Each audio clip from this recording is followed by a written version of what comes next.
Hay un silencio que pesa más que 1000 palabras, un silencio que se cierne sobre las catedrales doradas y los templos de cristal donde hombres vestidos de seda predican pobreza mientras cuentan monedas que nunca tocaron el sudor de sus propias manos. ¿Acaso no es extraño que aquellos que prometen el reino de los cielos construyan imperios en la tierra? ¿No resulta perturbador que quienes invocan el nombre de un carpintero que no tenía dónde recostar su cabeza, ahora vivan en mansiones que harían palidecer a los palacios de los antiguos faraones?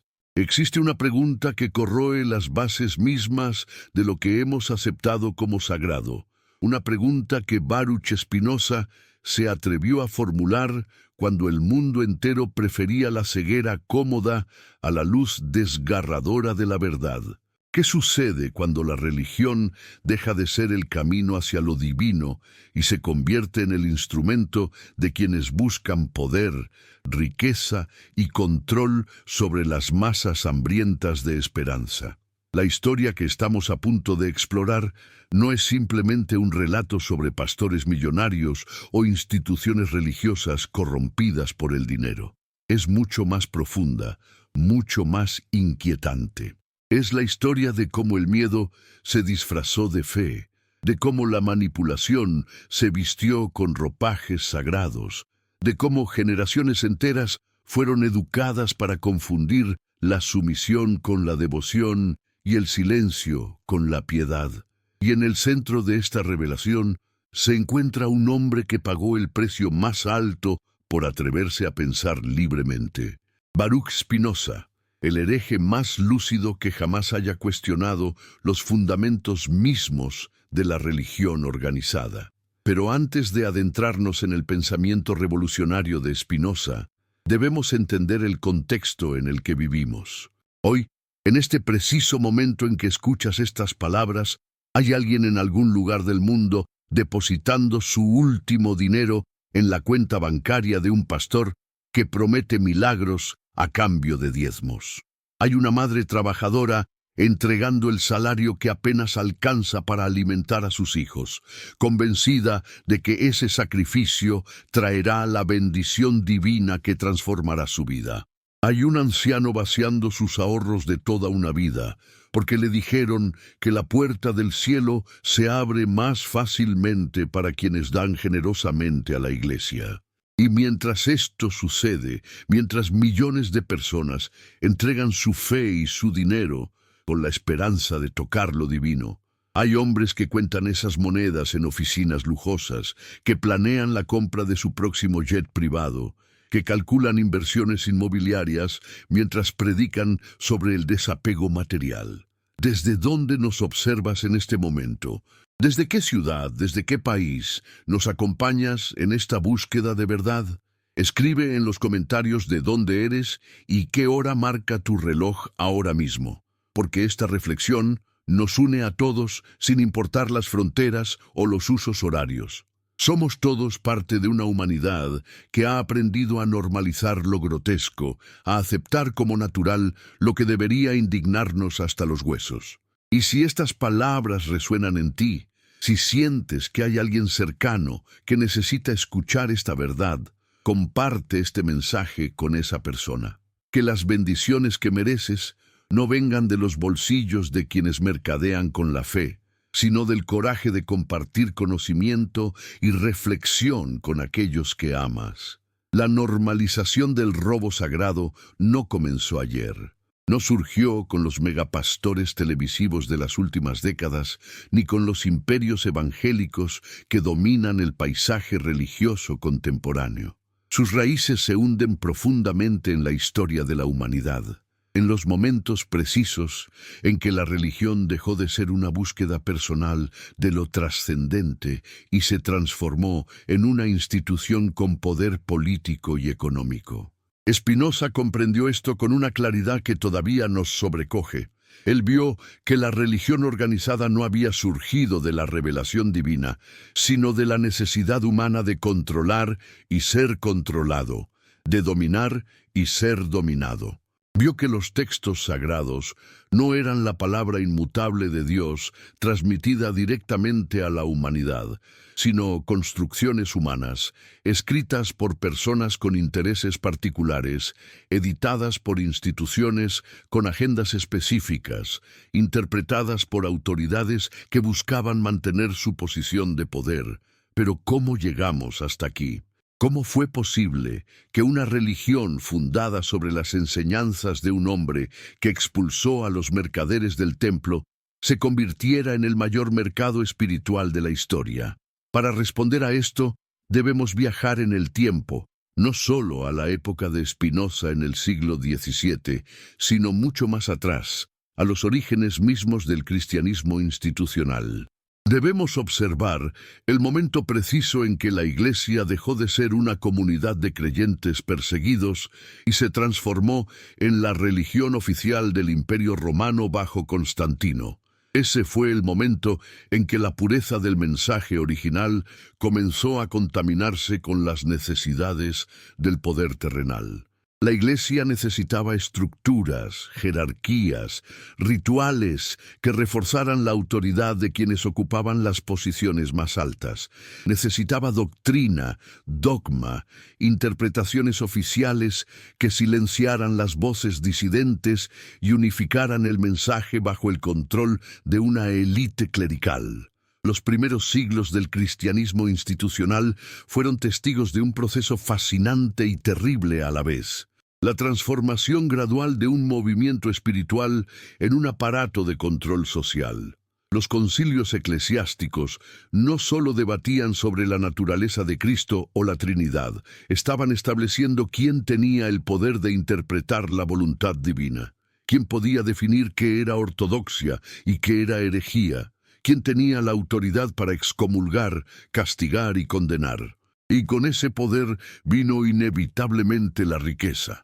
Las donaciones de los fieles, las tierras otorgadas por nobles convertidos, los diezmos obligatorios, las indulgencias vendidas para perdonar pecados, todo esto convirtió a la Iglesia en una de las instituciones más ricas y poderosas de la historia occidental. Spinoza observó este proceso histórico con los ojos de un filósofo que se negaba a aceptar las narrativas oficiales. Él leyó las Escrituras no como textos revelados e incuestionables, sino como documentos históricos escritos por seres humanos en contextos específicos. Su tratado teológico-político fue una bomba intelectual lanzada contra los cimientos mismos de la religión organizada. En él, Spinoza argumentó que los profetas no eran receptáculos pasivos de la voluntad divina, sino personas con imaginaciones vívidas que interpretaban sus experiencias y las comunicaban en el lenguaje y las categorías conceptuales de su tiempo. Argumentó que los milagros no eran suspensiones de las leyes naturales por parte de un Dios caprichoso, sino eventos naturales mal comprendidos o exagerados por la superstición y la credulidad. Argumentó que la religión verdadera no consistía en rituales, dogmas o instituciones, sino en la justicia, la caridad y el amor al prójimo. ¿Pueden imaginarse el escándalo que esto causó? ¿Pueden comprender por qué Spinoza fue excomulgado de la comunidad judía de Ámsterdam con una maldición tan severa que prohibía a cualquier judío acercarse a él, hablar con él, leer sus escritos o incluso estar bajo el mismo techo? Spinoza no solo estaba cuestionando las interpretaciones particulares de los textos sagrados, estaba socavando la autoridad misma de quienes afirmaban ser los únicos intérpretes legítimos de la voluntad divina. Estaba diciendo que cada persona podía leer, comprender y relacionarse con lo sagrado sin necesidad de intermediarios. Estaba sugiriendo que los sacerdotes, rabinos y pastores no tenían ningún acceso especial a la verdad divina, que su poder se basaba no en la revelación, sino en la manipulación del miedo y la esperanza de las masas. Y aquí radica el corazón de nuestra reflexión. ¿Qué sucede cuando una institución religiosa se da cuenta de que su poder depende de mantener a las personas en un estado de dependencia? ¿Qué hace cuando comprende que la fe crítica, la fe que cuestiona, la fe que piensa, es una amenaza directa a su existencia? La respuesta es simple y aterradora, y enseña a sus seguidores que cuestionar es pecado, que dudar es falta de fe, que pensar es orgullo, que la razón es el enemigo del alma. Crea un sistema en el que la obediencia ciega se presenta como la máxima virtud y la autonomía intelectual como la máxima herejía. Y cuando ese sistema está firmemente establecido, cuando generaciones enteras han sido educadas en la idea de que cuestionar a la autoridad religiosa es lo mismo que rebelarse contra Dios mismo, entonces el camino está abierto para todo tipo de abusos. Los pastores millonarios de nuestro tiempo no son una aberración del cristianismo. Son su conclusión lógica cuando el mensaje original se distorsiona hasta volverse irreconocible. Jesús de Nazaret, según los evangelios, vivió sin posesiones materiales. Predicó la renuncia a las riquezas terrenales. Advirtió que era más fácil que un camello pasara por el ojo de una aguja que un rico entrara en el reino de los cielos. Dijo: dad al César lo que es del César y a Dios lo que es de Dios, estableciendo una separación entre el poder temporal y el poder espiritual. Expulsó violentamente a los cambistas y mercaderes del templo, enfurecido porque habían convertido la casa de oración en una cueva de ladrones. ¿Cómo es posible entonces que sus supuestos sucesores vivan en opulencia mientras predican en su nombre? ¿Cómo justifican la contradicción flagrante entre lo que él enseñó y lo que ellos practican? La respuesta es la reinterpretación. La teología de la prosperidad, ese veneno espiritual que ha infectado tantas iglesias contemporáneas, sostiene que Dios quiere que sus fieles sean ricos, que la riqueza material es una señal de bendición divina, que dar dinero a la iglesia es una inversión que Dios multiplicará 100 veces. Esta doctrina conveniente invierte completamente el mensaje de Jesús. Transforma la pobreza de una virtud en una maldición, y la riqueza de una tentación peligrosa en una bendición deseable. Y lo más perverso es que coloca a los pastores como intermediarios necesarios de esa prosperidad. Si quieres ser bendecido, debes dar tu dinero a través de ellos porque ellos tienen el canal directo con Dios. Si no recibes las bendiciones prometidas, no es porque la doctrina sea falsa, sino porque tu fe es insuficiente o porque no has dado lo suficiente. Spinoza habría reconocido inmediatamente este mecanismo. Es exactamente el tipo de manipulación psicológica que él identificó en las religiones organizadas de su tiempo. Crea un sistema de creencias que no puede ser refutado porque cualquier evidencia en contra se reinterpreta como confirmación de la doctrina. Si das dinero y prosperas, es porque la doctrina funciona.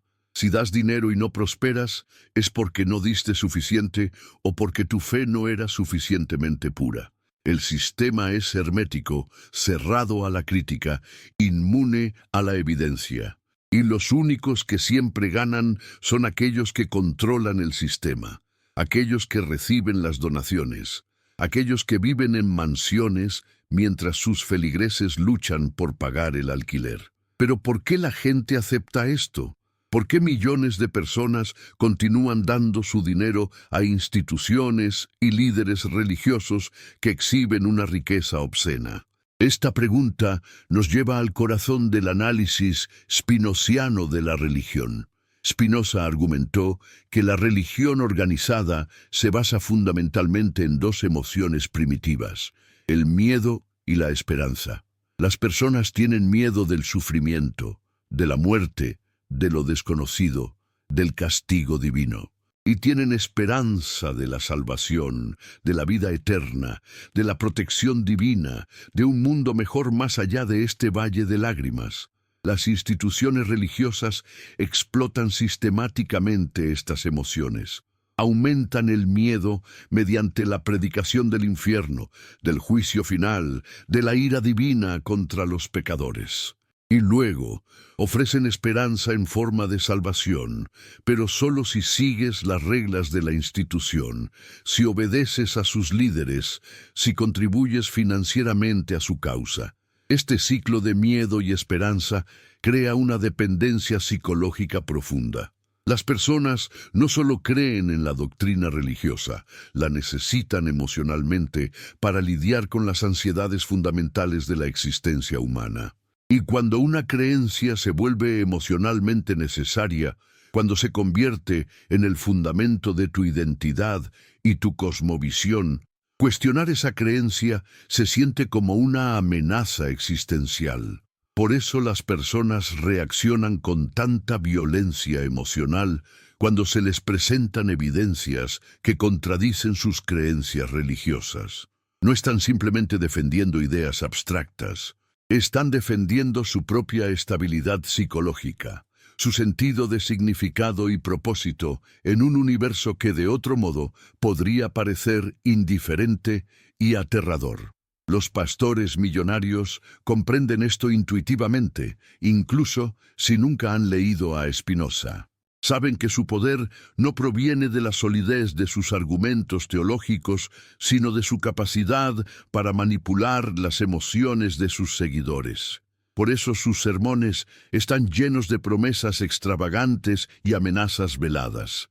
Por eso alternan entre infundir miedo al desastre inminente y ofrecer esperanza de milagros inmediatos. Por eso usan música, iluminación, técnicas teatrales, todo diseñado para crear estados emocionales intensos que cortocircuiten el pensamiento crítico y lleven a las personas a tomar decisiones impulsivas, como dar grandes sumas de dinero. Y aquí debemos hacer una pausa para reconocer algo incómodo. No todos los que dan dinero a estos pastores son víctimas pasivas e ignorantes. Algunos son participantes activos en un intercambio que comprenden perfectamente. Dan dinero no porque crean genuinamente que recibirán bendiciones materiales, sino porque la experiencia emocional de pertenecer a una comunidad religiosa vibrante, de sentirse parte de algo más grande que ellos mismos, de experimentar momentos de éxtasis colectivo durante los servicios, vale para ellos más que el dinero que entregan. En cierto sentido, están comprando una experiencia no muy diferente de cómo alguien podría pagar por un concierto o un evento deportivo. El problema surge cuando esta transacción se disfraza de piedad religiosa, cuando se presenta como un mandato divino en lugar de lo que realmente es, una forma de entretenimiento religioso. Spinoza nos invita a mirar más profundamente, a preguntarnos no solo cómo funciona este sistema, sino por qué existe en primer lugar. ¿Qué nos dice sobre la naturaleza humana el hecho de que este tipo de manipulación sea tan efectiva? ¿Qué nos dice sobre nuestras sociedades el hecho de que estas instituciones prosperen mientras tantas personas luchan por satisfacer sus necesidades básicas? Estas preguntas nos llevan a territorio filosófico más profundo, a las reflexiones de Spinoza sobre la naturaleza de la libertad humana y los obstáculos que nos impiden alcanzarla. Para Spinoza, la libertad genuina solo es posible cuando comprendemos las causas que determinan nuestro comportamiento. No somos libres cuando actuamos impulsados por emociones que no comprendemos, cuando seguimos tradiciones que nunca cuestionamos, cuando obedecemos autoridades que nunca examinamos. La libertad requiere conocimiento, requiere entendimiento, requiere el coraje de pensar por nosotros mismos, incluso cuando ese pensamiento nos lleva a conclusiones incómodas o impopulares. Y aquí radica la amenaza que Spinoza representa para toda forma de autoridad dogmática. Si las personas comenzaran a pensar críticamente sobre sus creencias religiosas, si comenzaran a examinar racionalmente las doctrinas que les han enseñado, si comenzaran a cuestionar la autoridad de aquellos que afirman hablar en nombre de Dios, todo el edificio de poder construido sobre la fe ciega se derrumbaría. Los pastores millonarios no temen a los ateos o a los escépticos declarados. Esas personas ya están fuera de su esfera de influencia. Lo que realmente temen son los creyentes críticos, aquellos que mantienen su fe, pero insisten en examinarla racionalmente, que quieren reconciliar sus creencias religiosas con lo que saben sobre el mundo a través de la razón y la experiencia. Estos creyentes críticos son la verdadera amenaza porque demuestran que es posible ser religioso sin ser crédulo, tener fe sin abandonar la razón, buscar lo divino sin someterse a instituciones corruptas. La historia de la Iglesia cristiana está llena de figuras que intentaron reformar la institución desde dentro, que señalaron las contradicciones entre el mensaje de Jesús y las prácticas de la Iglesia, que llamaron a un retorno a la simplicidad y pureza del cristianismo primitivo. Martín Lutero es el ejemplo más famoso, pero hubo muchos otros antes y después de él.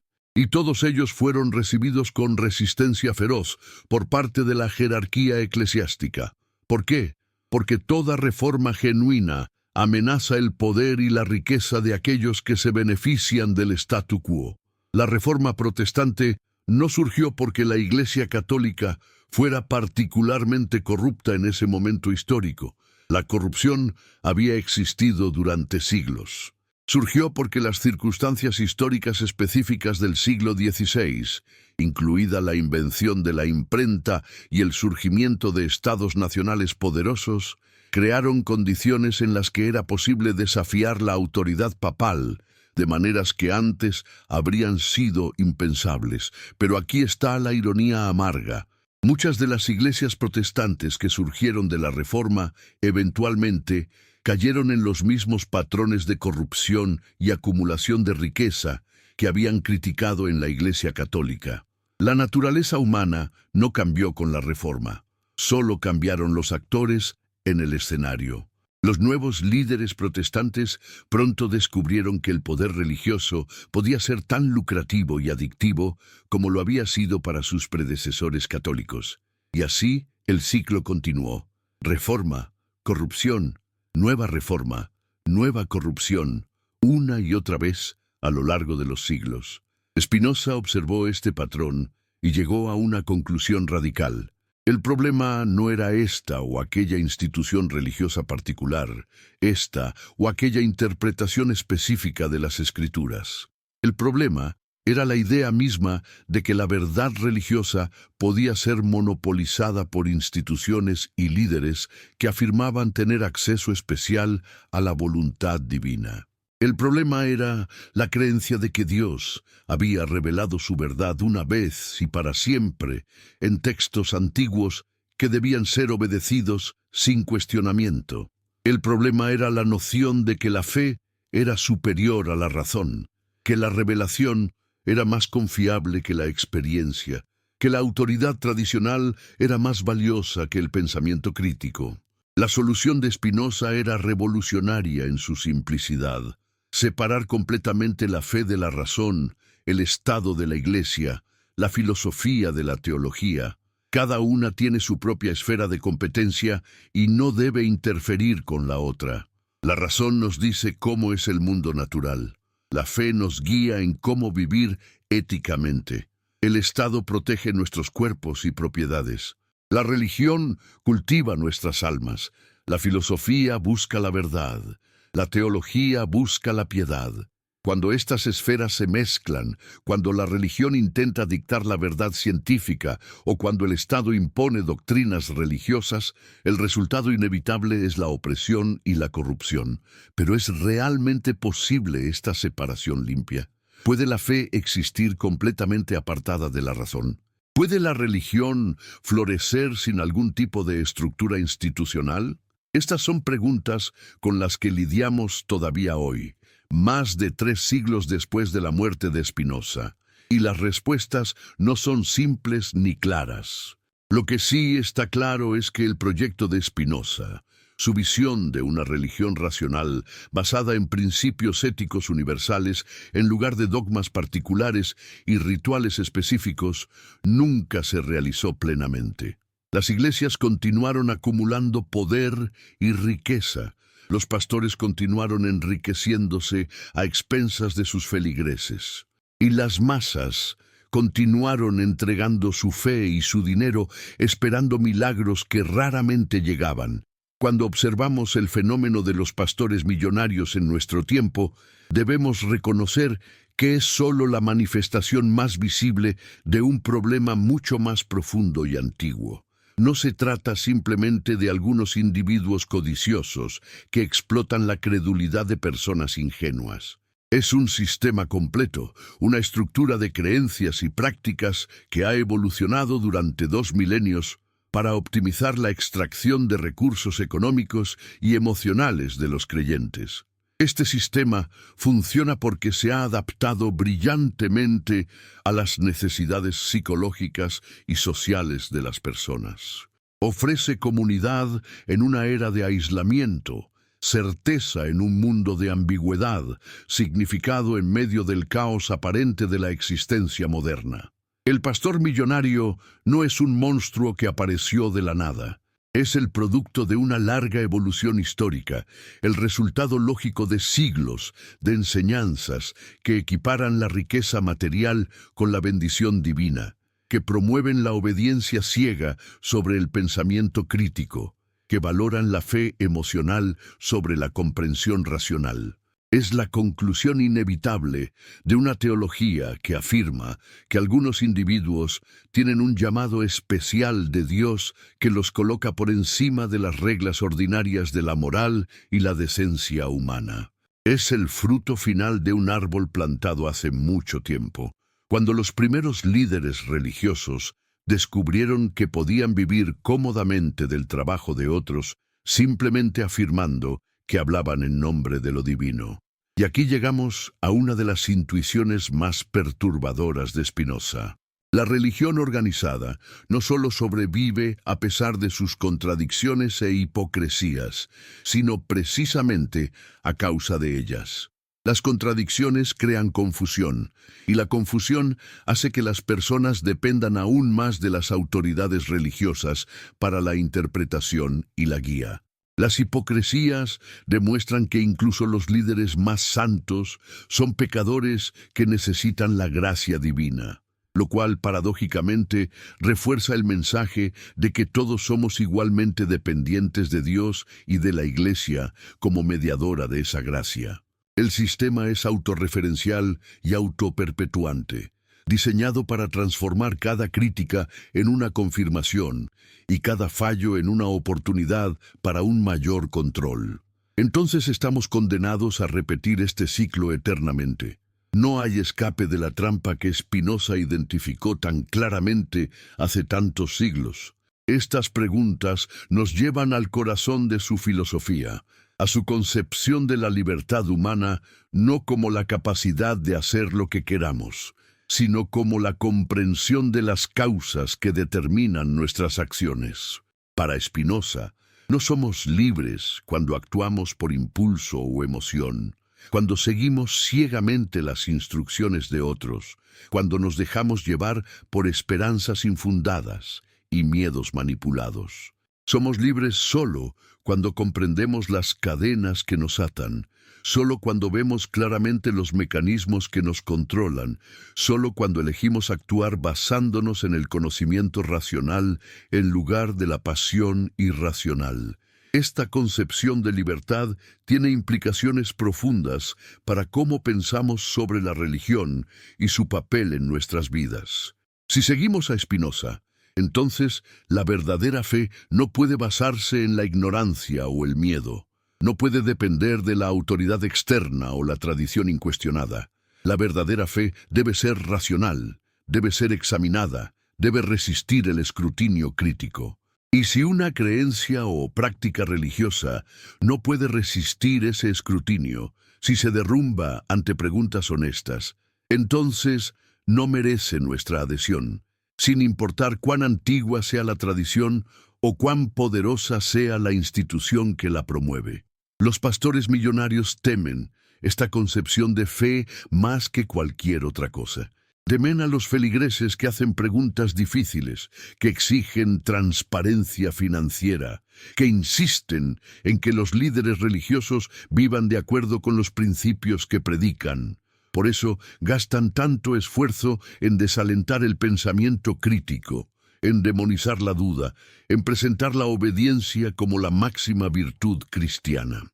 Por eso rodean sus doctrinas con lenguaje místico y afirmaciones de autoridad divina que no pueden ser cuestionadas sin arriesgar la ira de Dios. Por eso crean culturas eclesiásticas donde el disenso es equiparado con la rebelión y la crítica con la traición. Pero el mundo está cambiando. La información que antes estaba controlada por instituciones religiosas ahora está disponible para cualquiera con acceso a Internet. Las personas pueden leer las Escrituras por sí mismas, pueden investigar la historia de sus iglesias, pueden comparar lo que se les enseña con otras tradiciones y perspectivas.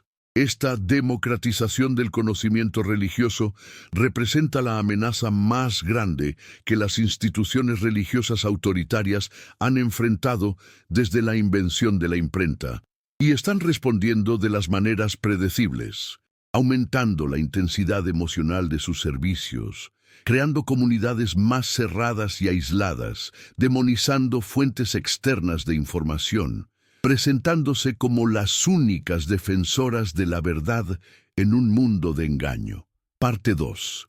¿Qué es lo que realmente asusta a una institución cuando alguien comienza a cuestionar?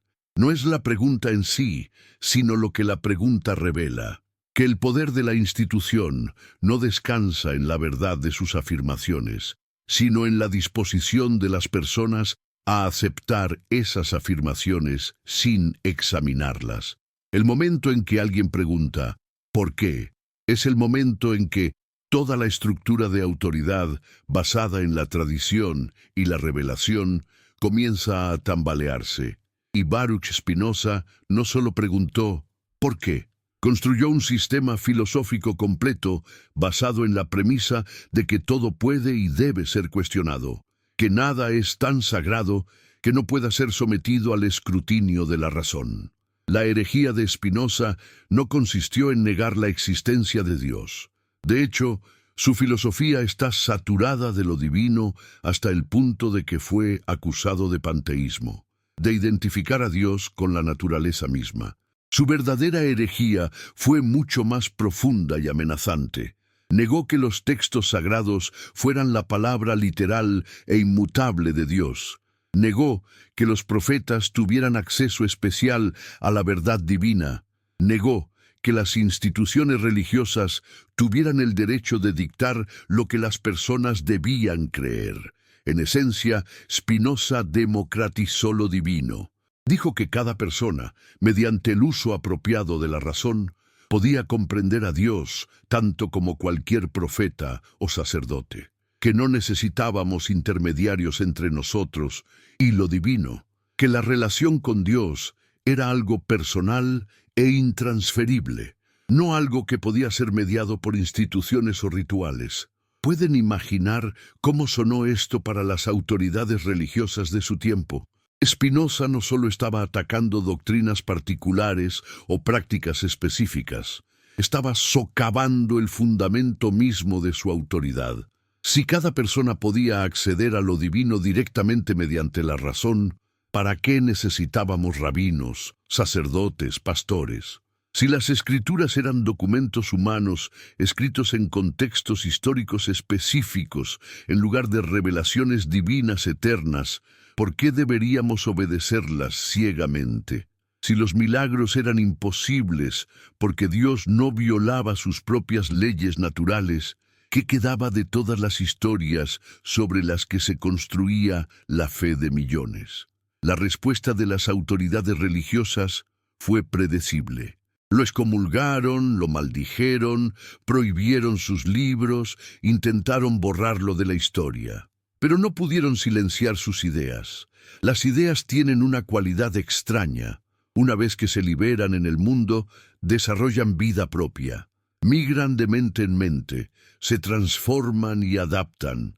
Resurgen en lugares inesperados bajo nuevas formas.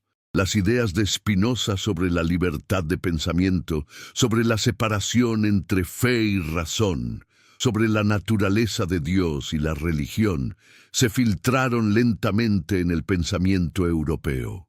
Influyeron en la Ilustración, contribuyeron al surgimiento del pensamiento crítico bíblico, ayudaron a sentar las bases intelectuales para la tolerancia religiosa y la libertad de expresión que hoy consideramos fundamentales. Pero aquí está la paradoja dolorosa. Mientras las ideas de Spinoza sobre la libertad y la razón lentamente transformaban el pensamiento occidental, las instituciones religiosas continuaban operando según los viejos modelos de autoridad y control. Aprendieron a adaptarse a los nuevos tiempos, a adoptar el lenguaje de la razón y la libertad, mientras mantenían estructuras fundamentalmente autoritarias. Las iglesias modernas hablan de elección personal y relación directa con Dios, pero aún insisten en que esa relación debe ser mediada por sus instituciones, que la interpretación correcta de las Escrituras solo puede venir de sus líderes autorizados, que la obediencia a la autoridad eclesiástica es un mandato divino. Y en ningún lugar es más evidente esta paradoja que en el fenómeno de los megapastores y la teología de la prosperidad. Estos líderes religiosos han tomado el lenguaje del empoderamiento personal y lo han convertido en una herramienta para su propio enriquecimiento. Te dicen que Dios quiere que seas rico, pero solo si primero haces rico al pastor mediante tus donaciones. Te dicen que tienes el poder de reclamar tu bendición, pero ese poder solo funciona si lo ejerces dentro del marco de su iglesia y bajo su liderazgo. Te dicen que tu fe puede mover montañas, pero si no estás viendo resultados, es porque tu fe no es suficientemente fuerte o porque no estás dando suficientemente. Spinoza habría reconocido esto como una variante sofisticada de lo que él llamó superstición organizada. La superstición, en el análisis de Spinoza, surge del miedo y la ignorancia. Cuando las personas no comprenden las causas naturales de los eventos que experimentan, cuando se sienten impotentes ante las fuerzas que moldean sus vidas, buscan explicaciones sobrenaturales y remedios mágicos. Y siempre hay alguien dispuesto a proporcionar esas explicaciones y remedios, a cambio de un precio. El sacerdote antiguo que realizaba rituales para apaciguar a los dioses y el pastor moderno que vende bendiciones mediante donaciones están participando en el mismo juego fundamental: explotar el miedo y la esperanza humanos para su propio beneficio. Pero ¿por qué es tan difícil resistir esta explotación? ¿Por qué incluso las personas inteligentes y educadas caen en estos esquemas? Spinoza ofrece una respuesta psicológicamente sofisticada, porque las emociones son más poderosas que la razón cuando se trata de motivar la acción humana. Podemos saber racionalmente que la teología de la prosperidad es una estafa, que ningún Dios justo recompensaría la fe con riqueza material, que los pastores millonarios son charlatanes. Pero si estamos desesperados, si enfrentamos problemas de salud o financieros que parecen insuperables, si nos sentimos impotentes y asustados, la promesa de un milagro puede ser irresistible, incluso cuando nuestra razón nos dice que es falsa. Esta comprensión de la psicología humana hace que el proyecto de Spinoza sea aún más radical de lo que parece inicialmente. Él no está simplemente argumentando que debemos usar la razón para evaluar las afirmaciones religiosas. Está argumentando que debemos transformar nuestra vida emocional misma, que debemos aprender a encontrar paz y satisfacción en la comprensión racional, en lugar de en esperanzas irracionales y miedos supersticiosos. Esta es una tarea monumental, tal vez imposible para la mayoría de las personas. Spinoza lo sabía, Por eso su Ética, su gran obra filosófica, describe un camino hacia la beatitud que admite que muy pocas personas pueden seguir. Aquí encontramos una tensión en el pensamiento de Spinoza que nunca resolvió completamente. Por un lado, creía que la razón era la única vía confiable hacia la verdad y la libertad. Por otro lado, reconocía que la mayoría de las personas eran gobernadas por sus emociones y probablemente siempre lo serían. ¿Qué se supone que debemos hacer con las masas de personas que no pueden o no quieren vivir según los dictados de la razón pura? Spinoza sugirió que para estas personas, la religión organizada podía servir a una función social útil siempre que promoviera la justicia, la caridad y el amor al prójimo. El problema surge cuando la religión se convierte en un instrumento de opresión y explotación, en lugar de un mecanismo para promover el comportamiento ético.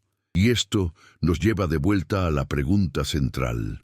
¿Cómo distinguimos entre religión legítima, que sirve a las necesidades humanas reales, y religión corrupta, que explota esas necesidades? Para Spinoza, la respuesta es relativamente simple. Examina los frutos. Si una institución religiosa promueve la justicia, si fomenta la compasión, si hace del mundo un lugar mejor para todos, entonces cumple su función legítima sin importar cuán irracionales puedan ser sus doctrinas desde un punto de vista filosófico. Pero si una institución acumula riqueza mientras predica pobreza, si concentra poder mientras predica humildad, si enriquece a sus líderes mientras sus seguidores sufren, entonces no importa cuán ortodoxas sean sus doctrinas o cuán antiguas sus tradiciones. Está corrompida hasta la médula. Los pastores millonarios fallan esta prueba espectacularmente.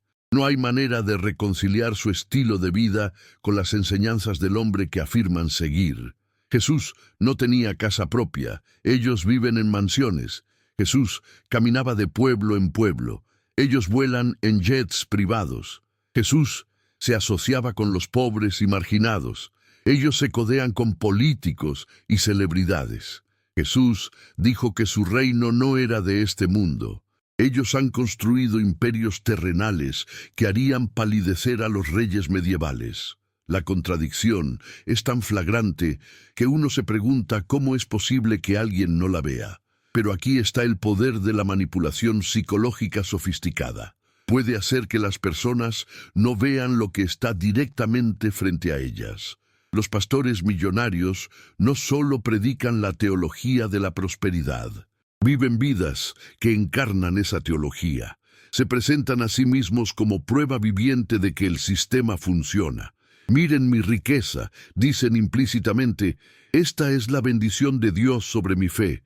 Si ustedes tienen la misma fe, si dan generosamente como yo enseño, ustedes también serán bendecidos. Es un argumento circular perfecto. Su riqueza prueba que la doctrina es correcta, y la doctrina justifica su riqueza. Y si eres un feligrés que ha estado dando fielmente pero no ha visto los resultados prometidos, la culpa recae sobre ti, no sobre el sistema. Esta inversión de la responsabilidad es una de las características más crueles de la teología de la prosperidad. En lugar de criticar un sistema económico que crea pobreza y desigualdad, culpa a los pobres por su pobreza. En lugar de cuestionar por qué algunos tienen tanto, mientras otros tienen tan poco, dice que los que tienen mucho deben ser más fieles, más bendecidos, más favorecidos por Dios. Es una teología que santifica el status quo, que le dice a los ricos que merecen su riqueza y a los pobres que merecen su pobreza. Es, en el análisis final, una ideología que sirve perfectamente a los intereses de aquellos que se benefician de la desigualdad económica. Spinoza no habría usado este lenguaje exacto porque el análisis económico moderno de clases y poder no existía en su tiempo. Pero él habría reconocido el patrón fundamental. instituciones que afirman servir a Dios mientras sirven a sus propios intereses materiales, doctrinas que suenan piadosas, pero funcionan para mantener a los poderosos en el poder y a los débiles en sumisión. Su crítica de la religión organizada era esencialmente una crítica de cómo el poder funciona en las sociedades humanas, de cómo aquellos con autoridad la usan para beneficiarse a sí mismos, mientras afirman servir a fines más elevados. Y aquí llegamos a una de las preguntas más incómodas que Spinoza nos obliga a confrontar. ¿Es posible tener instituciones religiosas sin este tipo de corrupción?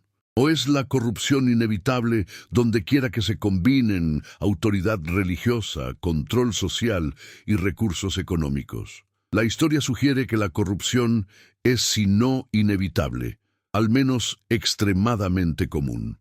Cada religión importante ha experimentado ciclos de pureza y corrupción, reforma y decadencia. Cada tradición religiosa ha producido tantos santos genuinos que vivieron sus principios como hipócritas que los violaron mientras los predicaban. Spinoza fue pesimista sobre la posibilidad de reforma institucional. Él pensó que las instituciones religiosas estaban estructuralmente diseñadas para producir corrupción porque combinaban autoridad espiritual, que no podía ser cuestionada sin blasfemia, con poder temporal, que siempre tiende hacia el abuso.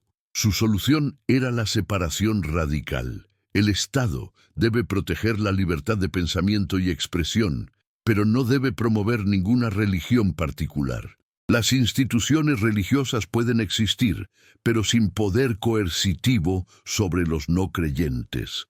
Esta visión de una sociedad secular donde la religión es una elección privada en lugar de una imposición pública fue revolucionaria en el siglo XVII y sigue siendo controversial en muchas partes del mundo hoy.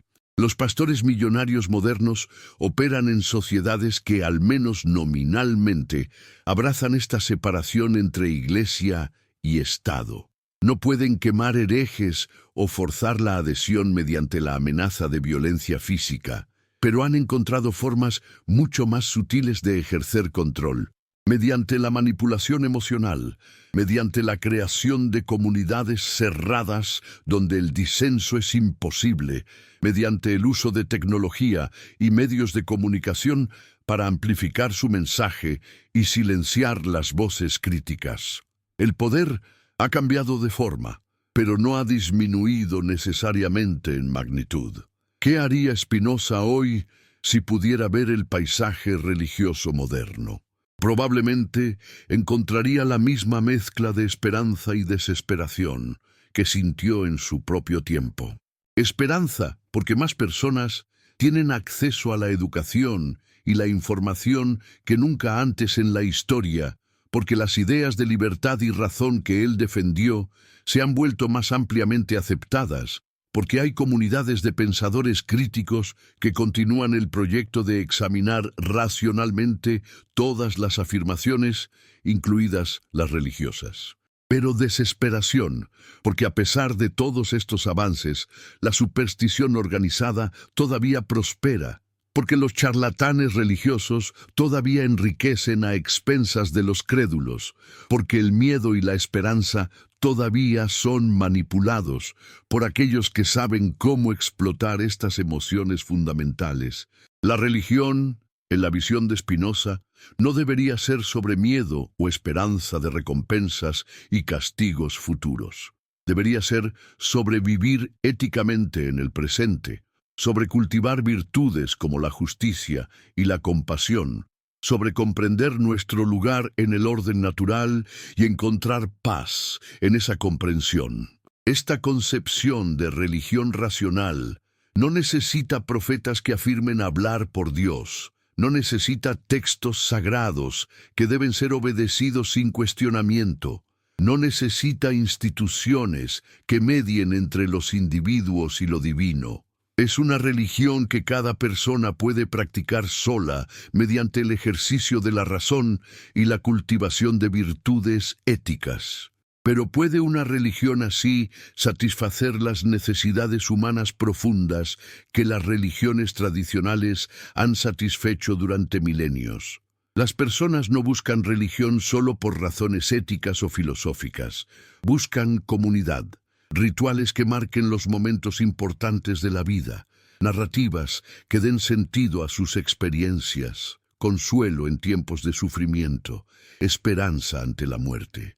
La religión racional de Spinoza ofrece poco de esto. Es una filosofía para unos pocos individuos excepcionales que pueden encontrar satisfacción en la contemplación intelectual y el comportamiento ético.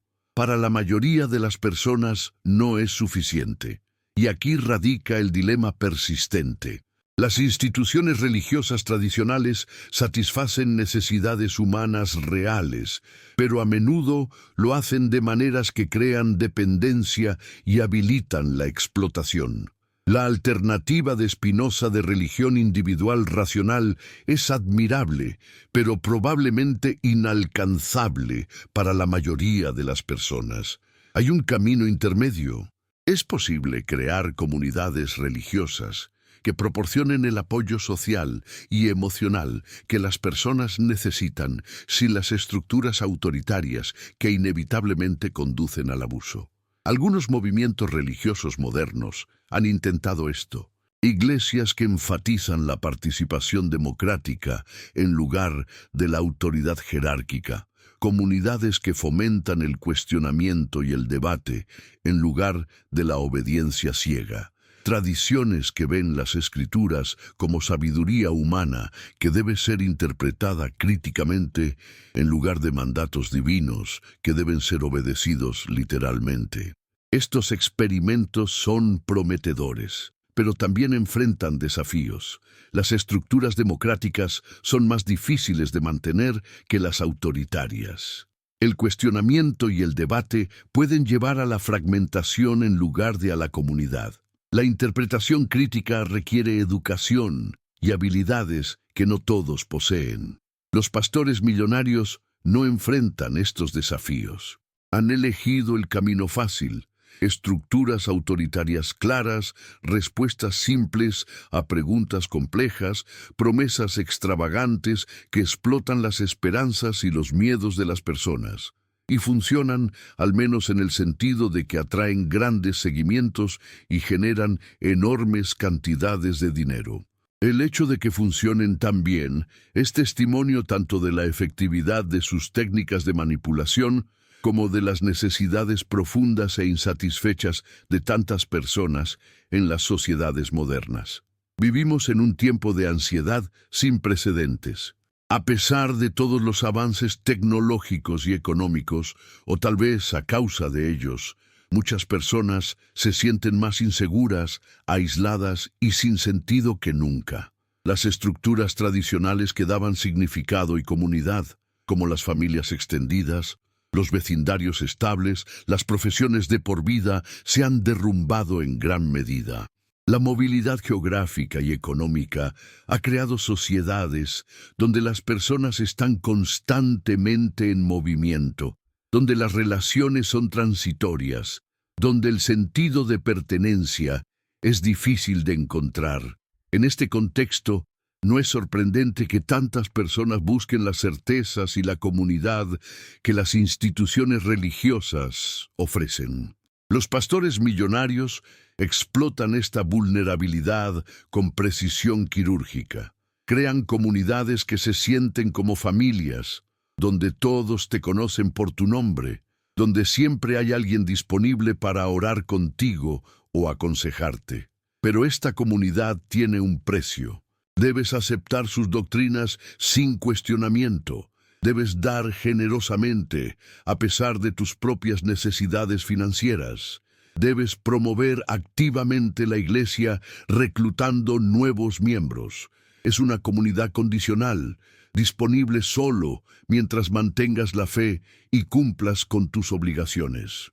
Y si alguna vez cuestionas demasiado, si tu fe vacila, si no puedes seguir dando, descubres rápidamente que esa comunidad desaparece.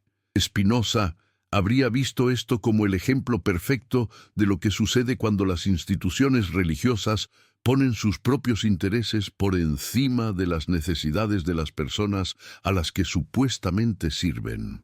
Una verdadera comunidad religiosa, en su visión, existiría para fomentar el desarrollo ético e intelectual de sus miembros, no para extraer recursos de ellos. Promovería el pensamiento crítico, no lo suprimiría.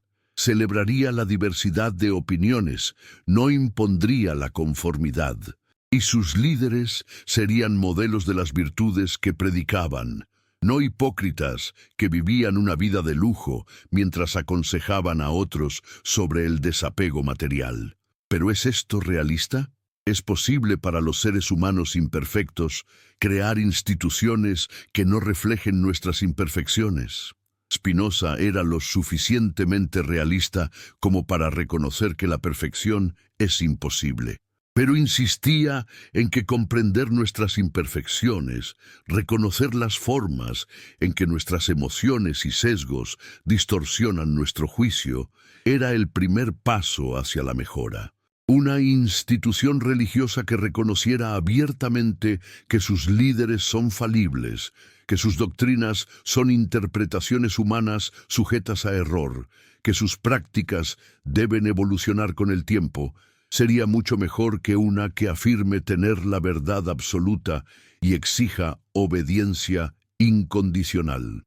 La batalla entre fe y razón que Spinoza libró en el siglo XVII continúa hoy, pero en formas que él probablemente no habría anticipado completamente. La ciencia ha avanzado hasta el punto de que la mayoría de las afirmaciones empíricas de las religiones tradicionales sobre la naturaleza del universo han sido refutadas. Ya no podemos creer honestamente que la Tierra tiene unos pocos miles de años, que fue creada en 6 días, que el Sol se detiene en el cielo, que las personas resucitan físicamente de entre los muertos. Sin embargo, millones de personas continúan afirmando creer en estas cosas, al menos nominalmente. ¿Cómo es esto posible? Parte 3. La respuesta es que la fe moderna para muchas personas no es realmente sobre creencia en afirmaciones fácticas específicas, es sobre identidad, comunidad y narrativa. Cuando alguien dice que es cristiano o musulmán o judío, a menudo no está haciendo una afirmación sobre la edad de la tierra o la naturaleza de los milagros. Está afirmando su pertenencia a una comunidad particular. Está adoptando una narrativa particular sobre el significado de la vida humana. Está identificándose con una tradición y una historia particulares. Las creencias doctrinales específicas son a menudo secundarias o incluso irrelevantes para esta función social y psicológica de la religión. Spinoza no tenía el lenguaje de la sociología moderna para describir este fenómeno, pero habría reconocido el patrón. Él observó que las personas a menudo afirmaban creer en doctrinas que no comprendían realmente o que contradecían sus acciones reales. Él atribuyó esto al poder de la autoridad y la tradición, al miedo de ser excluido de la comunidad, a la presión social para conformarse. Y señaló que este tipo de fe superficial era exactamente lo que las instituciones religiosas querían. Feligreses obedientes que no cuestionaran demasiado, que siguieran las reglas y pagaran sus diezmos sin importar si realmente comprendían o creían en las doctrinas que supuestamente aceptaban. Los pastores millonarios modernos han perfeccionado este sistema. No necesitan que sus seguidores comprendan la teología compleja o luchen con preguntas filosóficas profundas. De hecho, prefieren que no lo hagan. Lo que necesitan es compromiso emocional, lealtad tribal, disposición a dar dinero, y han desarrollado técnicas sofisticadas para producir estas cosas. Música emotiva que induce estados de éxtasis, sermones que alternan entre atemorizar y prometer, testimonios cuidadosamente seleccionados que crean la ilusión de que los milagros son comunes. Presión social para conformarse mediante técnicas como hacer que las personas levanten las manos o den diezmos públicamente. Spinoza argumentaría que esta no es religión real en absoluto. Es manipulación psicológica disfrazada de piedad. La religión real, en su concepción, implica la comprensión genuina de nuestra relación con lo divino. Implica el cultivo de virtudes éticas a través del ejercicio de la razón. Implica la búsqueda honesta de la verdad sin importar a dónde conduzca. No hay nada en los mega espectáculos de los pastores millonarios que se parezca a esta búsqueda genuina. Todo está diseñado para producir conformidad emocional y monetaria, no para fomentar el crecimiento espiritual o intelectual genuino. Pero ¿podemos realmente culpar a las personas que participan en estos sistemas? La mayoría de ellos no están siendo deliberadamente crédulos o irracionales. Están respondiendo a necesidades reales, están buscando consuelo y esperanza en vidas a menudo difíciles y dolorosas. El problema no son los individuos que buscan significado y comunidad. El problema son los sistemas que explotan esa búsqueda, que transforman las necesidades espirituales legítimas en oportunidades de lucro. Y aquí llegamos a la verdadera radicalidad del pensamiento de Spinoza. Él insistía en que podíamos satisfacer nuestras necesidades espirituales más profundas sin recurrir a la superstición, sin someternos a instituciones autoritarias, sin abandonar nuestra capacidad de pensar críticamente. Él creía que la comprensión racional del universo, lejos de ser fría o sin sentido, era la fuente de la mayor alegría y paz posibles. Él pensaba que cuando comprendíamos verdaderamente nuestra conexión con la totalidad de la naturaleza, cuando veíamos que éramos partes de un todo infinito y eterno, encontrábamos un consuelo más profundo que cualquier promesa de vida después de la muerte o intervención divina. Esta visión es difícil de aceptar para la mayoría de las personas. Requiere renunciar a esperanzas reconfortantes de inmortalidad personal, de justicia divina que corrige todos los errores, de un Padre Celestial que se preocupa por cada detalle de nuestras vidas. Requiere aceptar que el universo es indiferente a nuestros deseos, que no hay plan cósmico que garantice que todo saldrá bien, que somos responsables de crear significado en un mundo que inherentemente no lo tiene. Esta es una verdad difícil, y no es sorprendente que tantas personas prefieran las ilusiones reconfortantes que las religiones tradicionales ofrecen. Pero Spinoza argumentaría que estas ilusiones tienen un costo. Nos mantienen en un estado de dependencia infantil, esperando que un Padre cósmico resuelva nuestros problemas.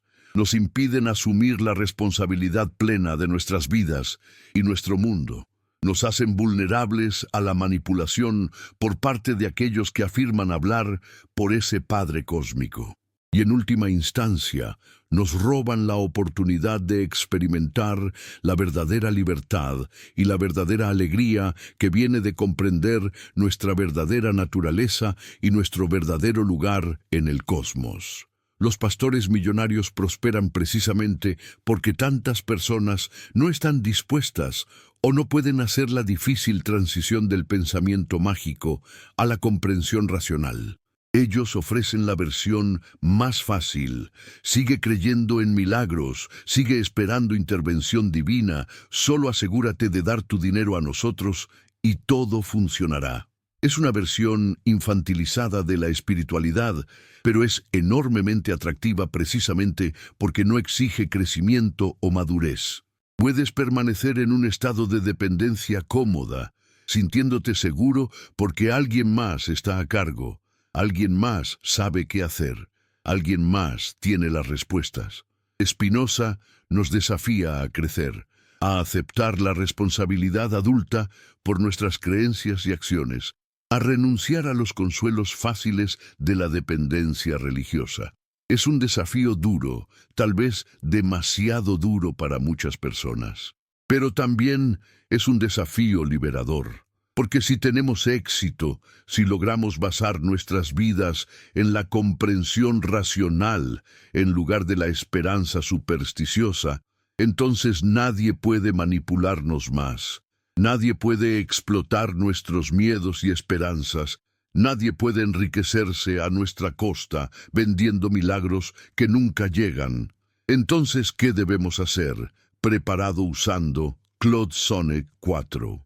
5 Part 2. Parte 2. Continuación. Entonces, ¿qué debemos hacer? ¿Cómo navegamos por un mundo donde la manipulación espiritual se ha convertido en una industria multimillonaria, donde la línea entre fe genuina y explotación calculada se ha vuelto tan borrosa que millones no pueden distinguir una de otra? Esta pregunta nos lleva al núcleo del conflicto entre fe y razón que Spinoza identificó como el drama central de la existencia humana. Porque no estamos hablando simplemente de elegir entre creer o no creer, entre aceptar o rechazar doctrinas religiosas. Estamos hablando de algo mucho más profundo. ¿Cómo podemos vivir con autenticidad en un mundo saturado de narrativas que compiten por nuestra lealtad, nuestro dinero y nuestra alma? Spinoza vivió en una época de conflictos religiosos brutales. La Europa del siglo XVII estaba desgarrada por guerras entre católicos y protestantes, cada bando afirmando tener la única verdad, cada uno dispuesto a matar y morir por doctrinas que Spinoza consideraba fundamentalmente arbitrarias. Él vio cómo la religión, que supuestamente predicaba amor y compasión, se había convertido en la fuente de los odios más virulentos y las violencias más atroces. Y se preguntó, ¿qué tiene la religión que la hace tan propensa a generar fanatismo y crueldad? Su respuesta fue devastadora en su simplicidad. La religión organizada prospera mediante la creación de divisiones, mediante la definición de quién está dentro y quién está fuera, quién es salvo y quién es condenado, quién es el elegido y quién es el otro.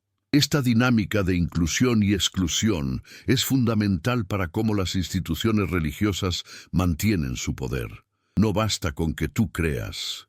Debes creer exactamente lo que la institución te dice que creas. No basta con que seas bueno, debes ser bueno según los criterios específicos que la institución establece. No basta con que adores, debes adorar de las maneras prescritas en los lugares designados, bajo la supervisión de las autoridades autorizadas. Cada desviación es potencialmente herética. Cada pregunta es potencialmente peligrosa, cada pensamiento independiente es potencialmente rebelde. El resultado es una presión constante hacia la conformidad, una vigilancia perpetua sobre el pensamiento y el comportamiento, un ambiente donde la originalidad y la creatividad espirituales son sofocadas en nombre de la ortodoxia.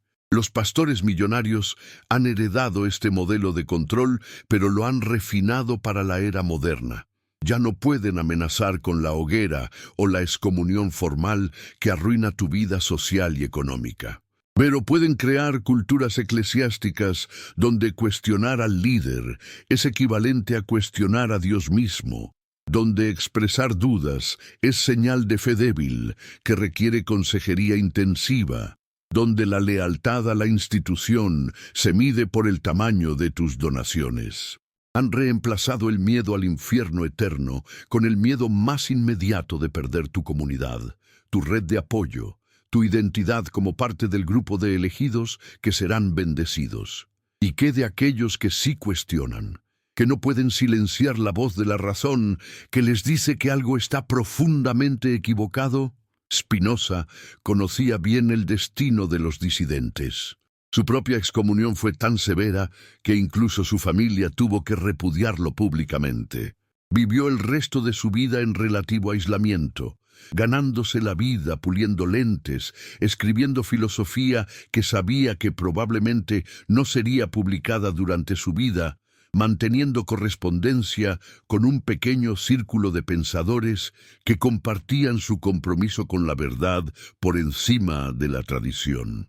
Pagó un precio enorme por su honestidad intelectual, y sin embargo nunca se arrepintió, nunca buscó reconciliación mediante la retractación de sus ideas, nunca sacrificó su integridad por la comodidad de la aceptación social. ¿Cuántos de nosotros tendríamos ese coraje? ¿Cuántos estaríamos dispuestos a perder familia, comunidad, seguridad económica por el privilegio de pensar libremente? La mayoría de nosotros no somos Spinoza. Somos personas comunes que queremos pertenecer, que necesitamos comunidad, que tememos el aislamiento. Y los líderes religiosos autoritarios saben esto, cuentan con esto, construyen sistemas completos basados en la explotación de estas necesidades humanas básicas. Te dan comunidad, pero solo si no cuestionas. Te dan pertenencia, pero solo si conformas. Te dan identidad, pero solo si renuncias a tu individualidad intelectual. Spinoza argumentó que esta transacción es fundamentalmente injusta, que nadie debería tener que elegir entre pensamiento crítico y comunidad, entre razón y pertenencia.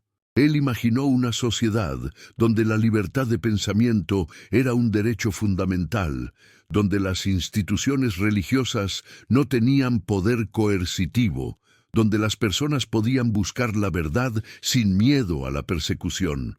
Su tratado teológico-político es esencialmente un manifiesto para esta sociedad libre, un argumento detallado de por qué el Estado debe proteger la libertad de expresión, incluso cuando esa expresión ataca las doctrinas religiosas más sagradas. Pero vivimos en esa sociedad hoy. En papel, en muchos países, sí. Las constituciones garantizan la libertad de expresión y la libertad religiosa. No puedes ser quemado en la hoguera por herejía. No puedes ser legalmente penalizado por cuestionar doctrinas religiosas. Pero la coerción social persiste de formas más sutiles.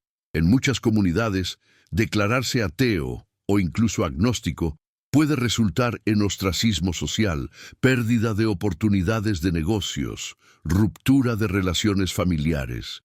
Y dentro de las comunidades religiosas cerradas, el control puede ser casi total. ¿Con puedes asociarte? ¿Qué puedes leer? ¿Qué puedes ver? ¿Qué puedes pensar? Todo está regulado por expectativas comunitarias reforzadas mediante recompensas y castigos sociales.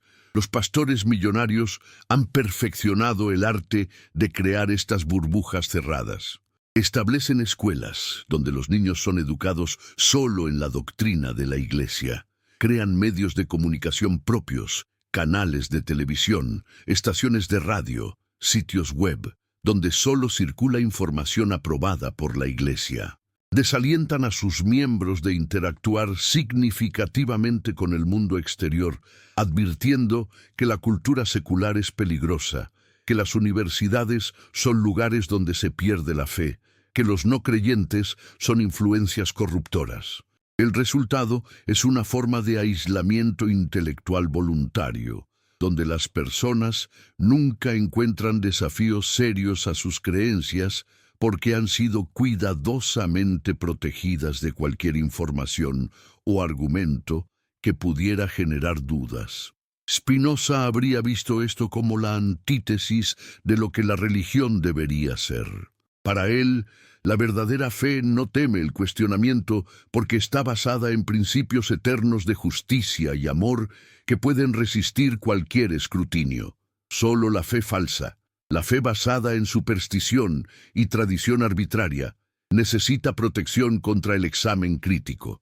Solo las instituciones que saben que sus afirmaciones no pueden resistir el escrutinio racional necesitan prohibir el pensamiento crítico y aislar a sus miembros del mundo exterior. Una religión verdadera invitaría al cuestionamiento, celebraría la duda honesta, vería cada pregunta difícil como una oportunidad para profundizar la comprensión, en lugar de como una amenaza que debe ser suprimida. Pero ¿existe tal religión? ¿Ha existido alguna vez? La historia sugiere que incluso las tradiciones religiosas que comenzaron con apertura y tolerancia eventualmente se endurecen en dogmatismo y exclusivismo. El budismo primitivo, con su énfasis en la investigación personal y el cuestionamiento de la autoridad, eventualmente desarrolló complejas jerarquías monásticas y doctrinas ortodoxas. El Islam primitivo, con su énfasis en el conocimiento y la razón, eventualmente cerró las puertas del ijtihad, la interpretación independiente, y exigió conformidad con las escuelas establecidas de jurisprudencia. El cristianismo primitivo, con sus comunidades igualitarias de creyentes, rápidamente desarrolló estructuras jerárquicas rígidas y persiguió brutalmente cualquier desviación de la ortodoxia emergente. Parece haber algo en la naturaleza misma de las instituciones religiosas que las empuja hacia el autoritarismo y el dogmatismo. Tal vez es inevitable que cuando un grupo de personas se reúne alrededor de creencias compartidas, gradualmente desarrollan normas sobre qué creencias son aceptables y cuáles no. Tal vez es natural que aquellos que ocupan posiciones de liderazgo en estas instituciones eventualmente comiencen a usar su autoridad para su propio beneficio. Tal vez la corrupción de los ideales religiosos no es una aberración, sino el curso normal del desarrollo institucional. Si esto es cierto, entonces el proyecto de Spinoza de separar completamente la religión de la coerción institucional es aún más importante de lo que él mismo podría haber imaginado. Porque si las instituciones religiosas inevitablemente tienden hacia el abuso de poder, entonces la única solución es limitar estrictamente su poder, asegurar que permanezcan como asociaciones voluntarias sin capacidad de coercer o castigar a aquellos que eligen no participar. El Estado secular que Spinoza imaginó no es hostil a la religión. Simplemente insiste en que la religión debe permanecer en el ámbito de la elección privada, no de la imposición pública. Los pastores millonarios operan en estados seculares, pero han encontrado formas de ejercer poder que no dependen de la coerción legal. Su poder es económico, social, psicológico. Controlan recursos financieros masivos que usan para amplificar su mensaje y silenciar la crítica. Controlan redes sociales densas que hacen casi imposible que los miembros se vayan sin perder su sistema completo de apoyo. Controlan narrativas que definen qué es real, qué es importante, qué es posible para aquellos que aceptan su visión del mundo. Este tipo de poder es en algunos aspectos más insidioso que la coerción legal porque es más difícil de identificar y resistir. No puedes apelar a un tribunal contra la manipulación psicológica. No puedes legislar contra el abuso emocional cuando se disfraza de cuidado pastoral. Entonces, ¿cuál es la respuesta? Spinoza diría que la respuesta es la educación. No la educación en el sentido estrecho de memorizar hechos, sino la educación en el sentido más amplio de aprender a pensar críticamente, a examinar tus propias creencias, a distinguir entre argumentos válidos e inválidos, a reconocer cuando estás siendo manipulado emocionalmente. Una población educada de esta manera sería mucho más resistente a la manipulación religiosa. Las personas educadas críticamente todavía podrían elegir participar en comunidades religiosas, pero lo harían con los ojos abiertos, conscientes de los riesgos, capaces de identificar y resistir cuando los líderes cruzan la línea hacia la explotación. Pero aquí encontramos otro obstáculo. Muchas instituciones religiosas autoritarias son profundamente hostiles precisamente a este tipo de educación. Ven el pensamiento crítico como una amenaza, no como una herramienta valiosa. Prefieren seguidores que acepten sin cuestionar, que crean sin dudar, que obedezcan sin pensar. Por eso, tantas iglesias fundamentalistas establecen sus propias escuelas, donde pueden controlar el currículo, donde pueden enseñar que la ciencia es sospechosa, que la filosofía secular es peligrosa, que cuestionar es pecado. Por eso los pastores millonarios a menudo advierten contra la educación universitaria secular, sugiriendo que enviará a los jóvenes por un camino hacia el ateísmo y la perdición. Spinoza fue afortunado de vivir en los Países Bajos del siglo XVII, uno de los lugares más tolerantes de Europa en ese momento. Pero incluso allí, su filosofía fue considerada tan peligrosa que sus libros fueron prohibidos. Su nombre se convirtió en sinónimo de ateísmo e inmoralidad, y durante más de un siglo después de su muerte, pocos filósofos se atrevieron a reconocer abiertamente su influencia. Las ideas peligrosas permanecen peligrosas precisamente porque amenazan estructuras de poder establecidas. Y aquellos que se benefician de esas estructuras harán todo lo posible para suprimirlas. Los pastores millonarios de hoy enfrentan un desafío que sus predecesores no enfrentaron: la Internet. La información que antes podían controlar mediante la prohibición de libros o el aislamiento de sus comunidades, ahora está disponible para cualquiera con un teléfono inteligente. Las críticas a sus prácticas, los análisis de sus finanzas, los testimonios de ex miembros que han sido heridos por sus iglesias, todo esto circula libremente en línea. Los jóvenes que crecen en estas iglesias tienen acceso sin precedentes a perspectivas alternativas, a información que contradice lo que se les enseña, a comunidades de dudosos y excreyentes que pueden proporcionar apoyo durante el proceso de dejar la fe. Esta democratización de la información es profundamente amenazante para las instituciones religiosas autoritarias. Y están respondiendo de manera predecible, intentando demonizar Internet como un lugar peligroso, lleno de engaño satánico, intentando monitorear y controlar el uso de Internet de sus miembros, intentando crear versiones alternativas de redes sociales y plataformas de información donde pueden mantener el control. Pero estas estrategias de contención son cada vez más difíciles de mantener. La información quiere ser libre, como dice el adagio, y en la era digital es casi imposible aislar completamente a las personas de ideas y perspectivas alternativas. ¿Podría esto significar que estamos presenciando el comienzo del fin de las formas más extremas de manipulación religiosa? Podría ser que la combinación de educación universal y acceso universal a la información finalmente realice la visión de Spinoza de una sociedad donde las personas piensan críticamente sobre sus creencias religiosas. Es tentador ser optimista, pero la historia nos enseña precaución.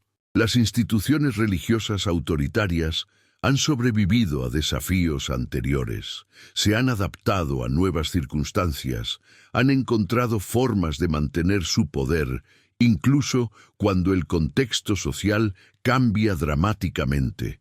Y no olvidemos que las necesidades psicológicas y sociales que las religiones satisfacen no desaparecen simplemente porque tenemos acceso a información.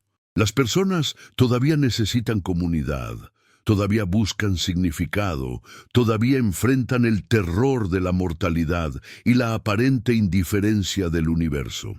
La religión racional de Spinoza puede satisfacer estas necesidades para unos pocos intelectuales excepcionales, pero para la mayoría de las personas las emociones son más poderosas que los argumentos, la narrativa es más atractiva que el análisis, la comunidad es más importante que la consistencia lógica. Los pastores millonarios entienden esto mejor que nadie.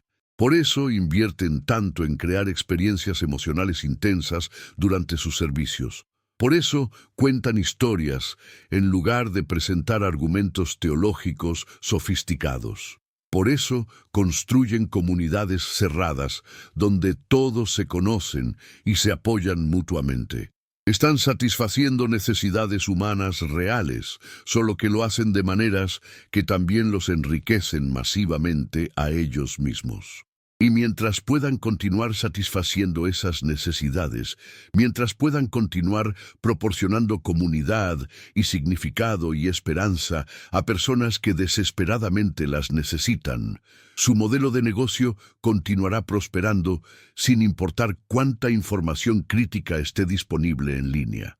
Spinoza nos enseñó que la libertad genuina requiere no solo acceso a la información, sino también la capacidad de procesarla racionalmente, la voluntad de cuestionar nuestras propias creencias más profundas, el coraje de vivir con incertidumbre en lugar de aferrarnos a certezas falsas. Estas capacidades no se desarrollan automáticamente. Requieren educación deliberada, práctica consciente, apoyo de comunidades que valoran el pensamiento crítico sobre la conformidad. Y aquí radica el desafío central. ¿Cómo creamos esas comunidades? ¿Cómo construimos alternativas a las iglesias autoritarias que puedan satisfacer las necesidades humanas de pertenencia y significado sin exigir el sacrificio de la autonomía intelectual? Algunos han intentado crear comunidades seculares que cumplen algunas de las funciones sociales de las iglesias. Reuniones regulares, rituales que marcan momentos importantes, servicio comunitario, apoyo mutuo en tiempos de crisis. Estos experimentos son valiosos, pero enfrentan desafíos significativos. Sin la cola emocional de las creencias sobrenaturales, sin la promesa de recompensas eternas, sin el miedo al castigo divino, ¿cómo motivas a las personas a participar consistentemente? ¿Cómo creas el tipo de vínculos emocionales intensos que las comunidades religiosas forjan mediante experiencias compartidas de lo trascendente? Spinoza probablemente argumentaría que estos desafíos surgen de expectativas equivocadas. No necesitamos replicar todos los aspectos de las comunidades religiosas en contextos seculares. Lo que necesitamos son comunidades de personas que comparten un compromiso con ciertos valores: honestidad intelectual, compasión ética, respeto por la autonomía individual, apreciación por la belleza y complejidad del mundo natural. Tales comunidades no necesitarían doctrinas compartidas sobre la naturaleza de Dios o la vida después de la muerte. Simplemente necesitarían un acuerdo básico de que vale la pena buscar la verdad, que vale la pena tratar a los demás con decencia, que vale la pena vivir con integridad incluso cuando es difícil. Pero ¿pueden tales comunidades proporcionar el mismo nivel de apoyo emocional y social que proporcionan las iglesias? Esta es una pregunta empírica, y la respuesta probablemente varía según las personas y las circunstancias. Para algunas personas, particularmente aquellas con temperamento filosófico y recursos económicos y educativos adecuados, las comunidades seculares basadas en valores compartidos pueden ser completamente satisfactorias. Para otras, particularmente aquellas que enfrentan pobreza, trauma o aislamiento social, las iglesias proporcionan apoyo material y emocional que ninguna alternativa secular ha logrado igualar sistemáticamente. Y aquí encontramos uno de los aspectos más problemáticos del fenómeno de los pastores millonarios. A menudo operan en comunidades donde las necesidades materiales son más agudas, donde los sistemas seculares de apoyo social son más débiles, donde las personas están más desesperadas por ayuda de cualquier fuente. Prometen no solo salvación espiritual, sino también mejora material, sanación de enfermedades, escape de la pobreza, protección contra el desastre. Y cuando las personas no tienen acceso a atención médica adecuada, cuando el desempleo es alto, cuando las redes de seguridad social son inexistentes o inadecuadas, estas promesas pueden ser irresistibles, incluso cuando la razón sugiere que probablemente no se cumplirán. Spinoza vivió en una sociedad relativamente próspera, donde los Países Bajos estaban experimentando una edad dorada de comercio y cultura. Incluso allí, vio cuánto sufrimiento causaba la superstición religiosa. Cuánto dolor surgía de la creencia de que Dios enviaba enfermedades como castigo por el pecado o que los desastres naturales eran signos de desaprobación divina. En sociedades donde la desesperación material es más intensa, donde las personas enfrentan amenazas diarias a su supervivencia y bienestar, la tentación de recurrir a explicaciones y soluciones sobrenaturales es aún más fuerte, y los explotadores están siempre listos para aprovechar esa vulnerabilidad. Entonces, ¿cuál es la solución final? Spinoza sugeriría que necesitamos trabajar en múltiples niveles simultáneamente. Necesitamos sistemas sociales que proporcionen seguridad material básica para todos, reduciendo la desesperación que hace que las personas sean vulnerables a las promesas exageradas de milagros. Necesitamos sistemas educativos que enseñen pensamiento crítico y alfabetización mediática, dando a las personas las herramientas para identificar y resistir la manipulación. Necesitamos protecciones legales para la libertad de expresión y la libertad de conciencia, asegurando que las personas puedan cuestionar la autoridad religiosa sin enfrentar coerción legal. Y necesitamos cultivar comunidades que valoren la honestidad intelectual y el coraje moral. Comunidades donde las personas sean apoyadas en lugar de castigadas por hacer preguntas difíciles y seguir la verdad donde sea que conduzca.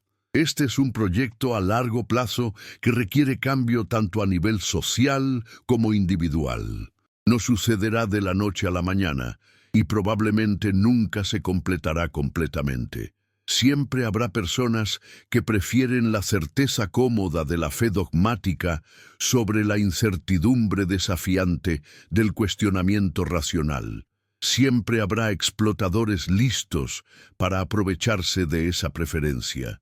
Pero si incluso un número significativo de personas adopta el tipo de pensamiento crítico que Spinoza defendió, si incluso una minoría sustancial se niega a aceptar afirmaciones religiosas sin evidencia y razonamiento sólido, entonces el poder de las instituciones religiosas autoritarias para controlar sociedades enteras se debilitará significativamente.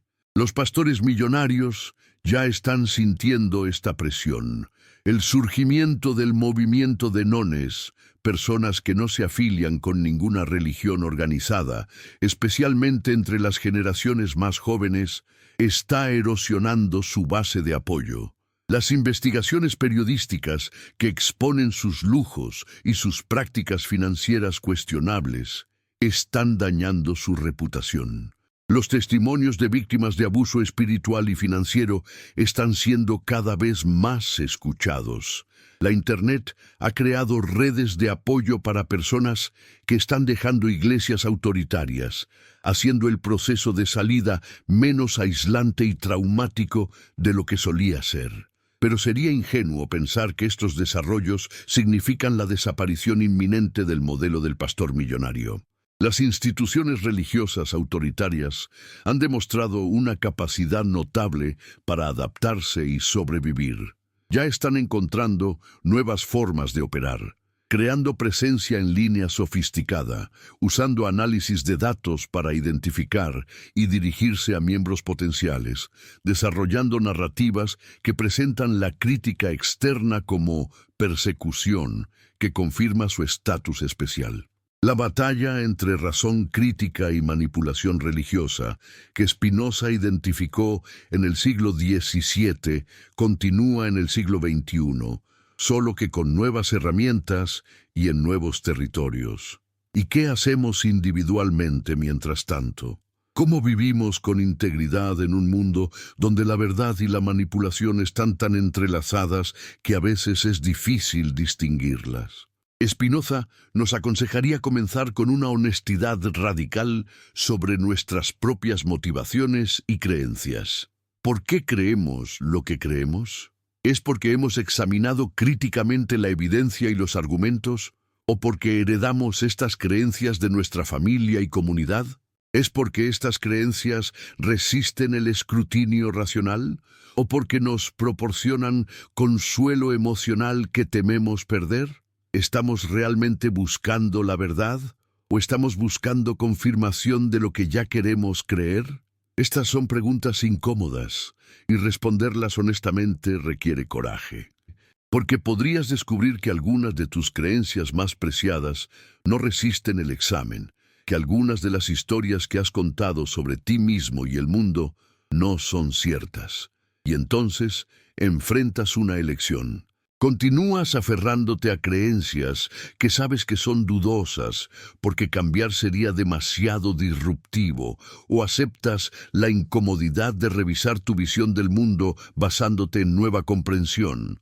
Spinoza eligió la segunda opción y pagó un precio alto por ello, pero también experimentó algo que consideró de valor incalculable: la libertad de vivir en la verdad, de no tener que mantener ficciones, de poder mirar al mundo y a sí mismo con claridad, sin ilusión. No todos estamos llamados a ser filósofos heroicos que sacrifican todo por la verdad, pero todos podemos cultivar al menos algo de la honestidad y el coraje que Spinoza ejemplificó. Podemos cuestionar al menos algunas de nuestras creencias heredadas.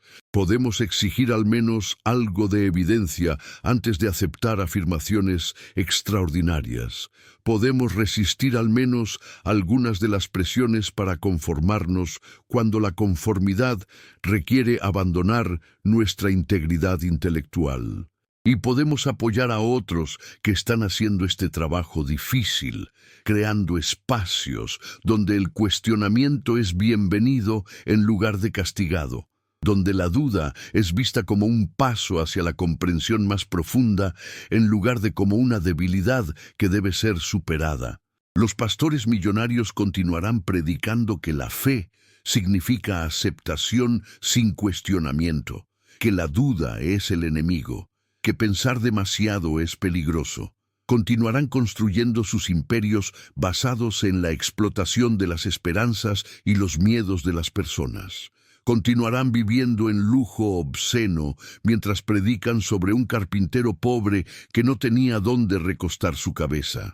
Y continuarán encontrando millones de personas dispuestas a darles dinero, a adorarlos, a defender su derecho a vivir como reyes mientras predican sobre reinos celestiales.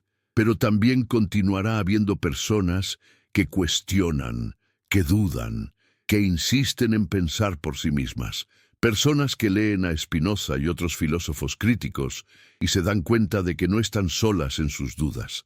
Personas que encuentran coraje para dejar instituciones religiosas que les exigen sacrificar su integridad intelectual. Personas que construyen nuevas formas de comunidad basadas en valores compartidos en lugar de doctrinas impuestas.